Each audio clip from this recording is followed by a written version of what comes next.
Mississippi fields, and I hear the last breaths of James Chaney, a 21-year-old black man who was lynched for daring to register black people to vote. Come on. I hear the voices of my elders who were told that they couldn't sit at lunch counters, and they couldn't try on clothes in a store, and they couldn't drink from a water fountain, not because they didn't have the money, but because they had melanin. In 1964, black families were shut out of neighborhoods by redlining and burnt out by mobs when they tried to move in. And black workers were underpaid or not hired at all. And black children went to schools that were separate, unequal, and unfunded. And in hospitals, we were often treated as experiments before we were treated as patients. Come on now. So no, 1964 is not a year to long for. It's a year to learn from. To invoke that year without acknowledging what black Americans endured is not only dishonest, it is indeed dangerous. It is the kind of selective history that silences suffering and sanctifies injustice. And let me be clear, we are not here today because we're afraid of history. We're here because we are not willing to lie about it.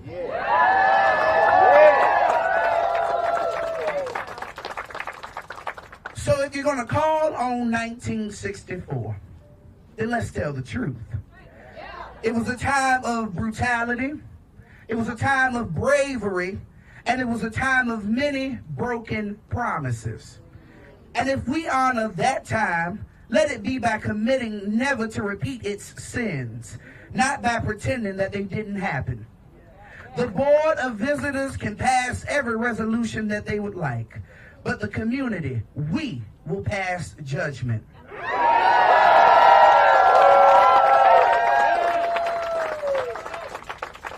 And history today will not only reflect and record not just what the board wrote, but what the board decided to ignore. They decided to ignore each and every single one of us in this space. So we must not fight. We must demand what is ours. We must take back all of the things that we have worked for, all of the research that we have done, all of the data that they are choosing to ignore. We must put it back into their face and show them who we are. Because when we fight, we win. Thank you.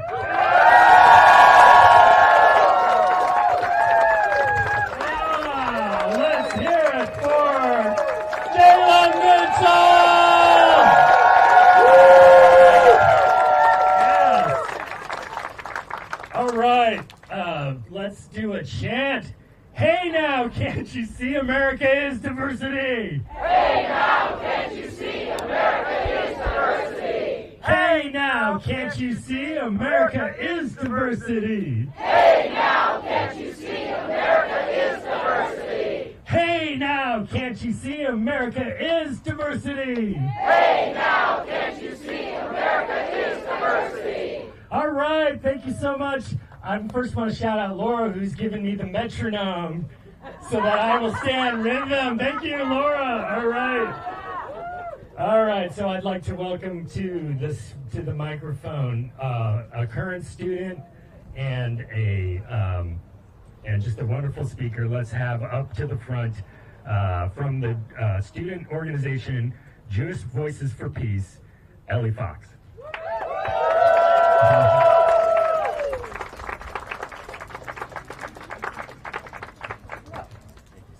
Everyone, just pulling this up on my phone because I wrote this down a few minutes ago.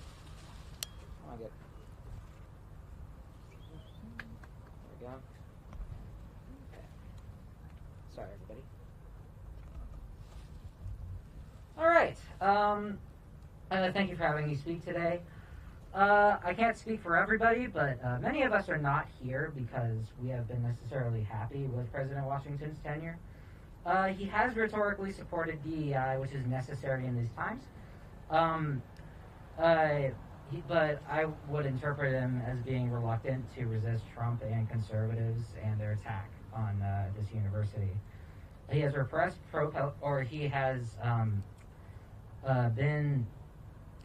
he has been part of an effort to repress pro-Palestinian speech in the name of Jewish safety, as if Jews are a monolith. He is ultimately accountable to state, government, and economic interests that power genocide and not the people. However, Trump and the Board of Visitors want the dismantling of education as a public good and the subservience of its remains. One of the frivolous lawsuits may have been about anti-Semitism, but under whose definition? How would Jews benefit from a Trumpist stooge as university president when all the students are made to be silent? Gregory Washington must resist calls to resign. We need to keep him on board. It is great that he's our first black president of this university. And we need to continue our fight for our people's university, looking beyond the immediate and towards a better future. Thank you. Thank you for being here. Let's give it up for Ellie Fox. Yeah. And on that theme, whose university? Our university! Whose university? Our university! Whose university? Our university! All right. It is my privilege and honor to welcome to the microphone a longtime supporter of George Mason University, longtime supporter of workers' rights, of human rights, of the rights to organize, the right to have a life, right? A life that is supported and without, where am I going? I'm lost now. All right, let's stop it. Let's just say he's a wonderful man. Let's bring up State Senator Saddam Salim.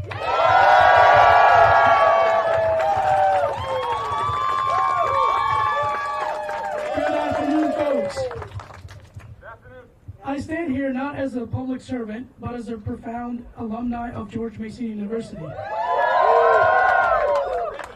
To say this place has shaped me, challenged me, gave me the opportunity to change the course of my life. And today I stand with Mason because it's more than just my alma mater. It's a public institution worth defending. What we're seeing now, the wave of investigation, the political pressure, the coordinated effort to intimidate faculty and leadership is not just an attack on GMU. It's an attack on the fundamental values of democracy. It is undemocratic when a university faculty is scrutinized for passing resolution expressing support for their president. It is undemocratic when academic freedom is replaced with fear, when governance is hijacked by partisanship, when diversity itself is treated as a threat. The institution we built together must be allowed to reflect the communities they serve. GMU has done that. It is one of the most diverse public universities in this country, not by accident, but by intention. And under President Gregory Washington, the university's first black president, Mason has risen to the nation's prominent places while staying true to his mission.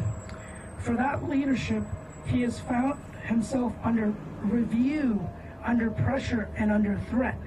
That's not accountability, that's retaliation.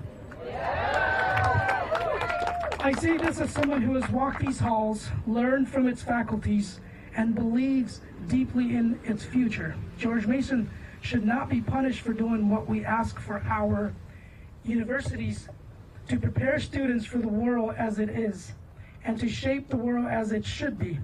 When partisan power tries to blend public institution to its will, when boards act not in the public interest, but in the political interest, and when the tools of justice are used to silence voices rather than protecting them, that is when democracy begins to erode. So I stand here today to say clearly, we will not allow George Mason University to be a political pawn. We will not let academic freedom become a casualty of partisan ambition. We will not remain silent while leadership is targeted for reflecting the values of this university and this country which aspire to be upheld. I am proud to be a Mason graduate. I am proud to stand with its students, faculty, and President Washington, And I urge every Virginian who believes in education, democracy, and the truth to do the same. Thank you. Thank you. All right, let's give it up for State Senator Saddam Salim.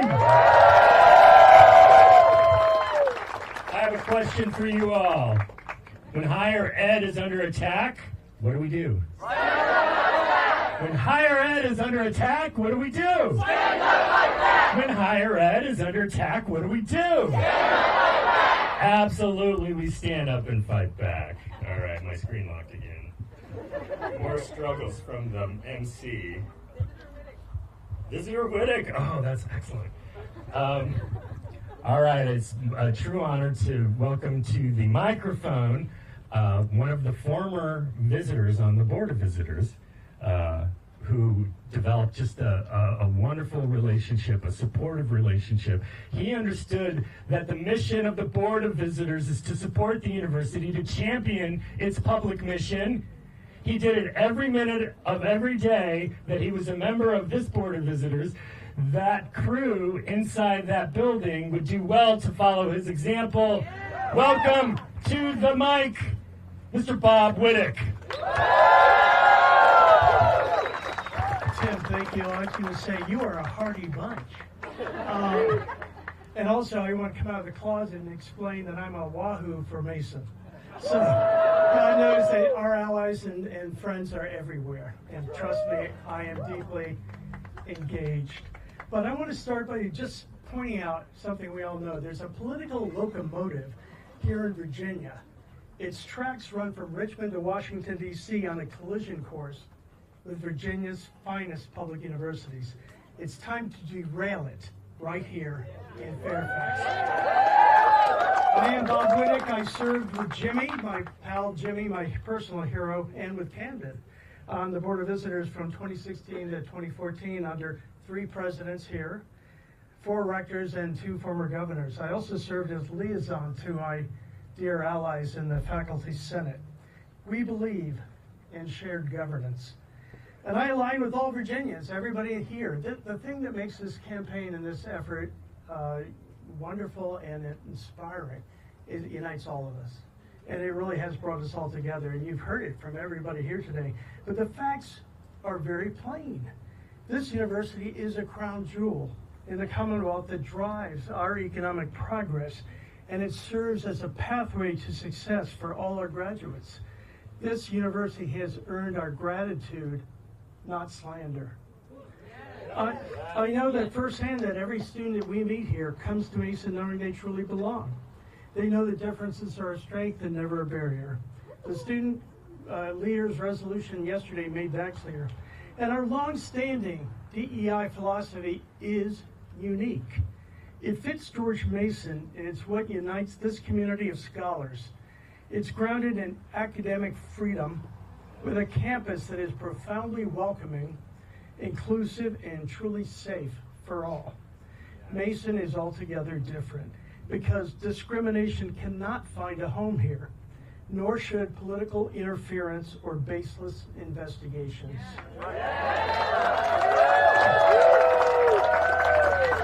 I had a wonderful personal honor and privilege to serve with my friend Jimmy Hazel, who you'll hear in a moment, and with my fellow visitors and faculty and with Camden on the search for our next president 5 years ago.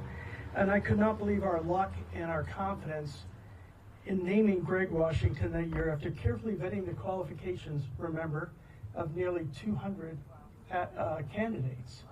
That was a pool that was daunting, but doable. So finally, I just want to tell you and remind us all, we have strength in numbers, combined with the special strength in President Washington's character, intellect, and honesty. I urge today all Virginians and all within earshot of our gathering to join me in advocating for George Mason University and for President Washington's leadership. Thank you.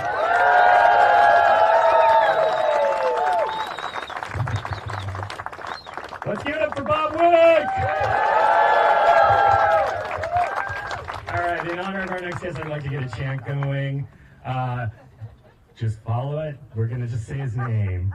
Jimmy, Hazel, Jimmy, Hazel, Jimmy, Hazel, Jimmy, Hazel, Jimmy, Hazel. Yeah, all right. Let me tell you a little bit about Jimmy Hazel. He was the former board chair, the former Board of Visitors chair when AUP was just getting started here on campus. And during the search for our current president, Gregory Washington, we had a couple of tough conversations with the board about the search and the process and all that. But what we don't disagree on is that committee and the Board of Visitors hired the best president that Mason has ever seen, Gregory Washington. So it is with the honor that I say this because he is a longtime supporter of the university. His whole family is a longtime supporter. So it is a deep honor for me to call to the mic Mr. Jimmy Hazel. Thank you, Tim. And thank you to everybody who's out here today, who's stood up, who's talked, who's been seen, who's been a part of the effort on us to make sure that the right decisions are made. It couldn't be more important for this university than it ever would be. People ask me why I do what I do, and by the way, I also want to give a shake out to my co-chair, because that was something that had never been done in Virginia, when we actually had a faculty member co-chairing the search committee. So give a shout out to Shannon Davis on that. People ask me why I do what I do for George Mason, and it's real simple. It's because I grew up with George Mason. I grew up at the intersection of Braddock Road and 123. I helped my dad pick the site for the Patriot Center on a Saturday afternoon. I'm not making this stuff up. We talked about George Mason at the dinner table. I was in high school in the mid-'70s, and we would talk about George Mason University and what it could become.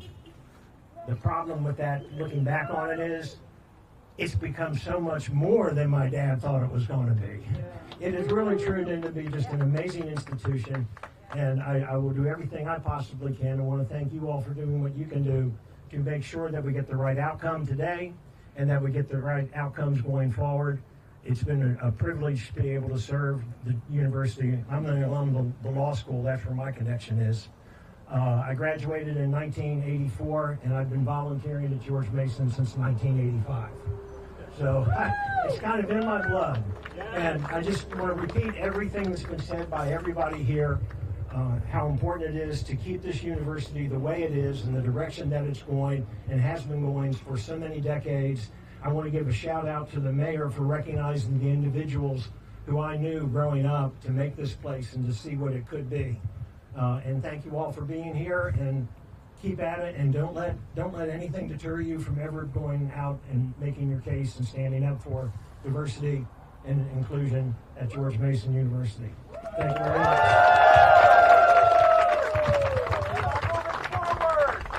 All right, let's give it up for Jimmy Hazel. All right, we are at the end of our event.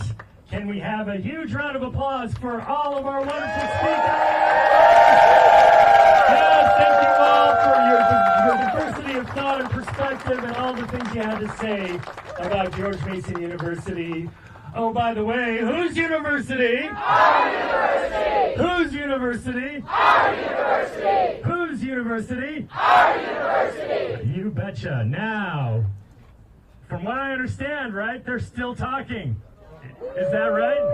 They have not come out of closed session, so they're still in there. So let's give them some noise with we support. Who do we support? Gregory Washington. All right, let's get it started. We support Gregory Washington. We support Gregory Washington. We support Gregory Washington. We support Gregory Washington. Gregory Washington. Yeah, right, thank you.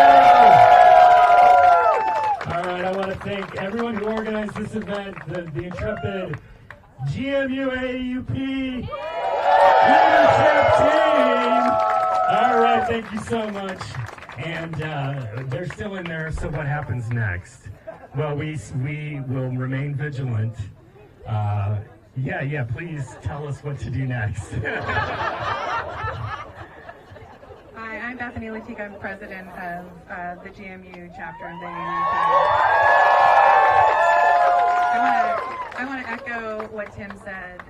We couldn't be more pleased with all the support. As faculty, it is hard work standing here. It takes courage when you got a lot of really powerful interests threatening not only our livelihood, not only our academic freedom rights, but our safety. Our safety. Faculty are, harassed and threatened, and this just cannot stand. You being here today just is empowering, it's inspiring, and I love you for it.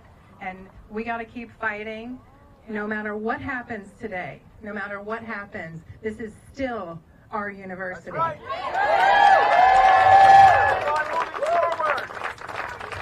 Thank you. There are things that we can still do to take action. One thing that I want to encourage all of you to do is to continue to reach out to our Virginia lawmakers. The Senate Privileges and Elections Committee can still act to remove board members. There are 6 board members who have yet to be confirmed by the General Assembly, and we should put pressure on that committee to take action now. That's right. To take action now. Take action now. They can stop this board in their tracks, and we need them to take that action. They need to hear from you. You need to give them the cover, the backbone to take this action so that they can protect our university from political interference and from the kinds of just undue influence that is just harming us, right? So I encourage you to act. Our work is not done here. More to do. You'll keep hearing from us. Thank you so much for being out here. Thank you so much for being here. We really appreciate it. Thank you. All right, that's it. If they're still in session, if you want to hang out, and when they come on out, you can see the signs. But otherwise, get out of the rain, people. Thanks for coming.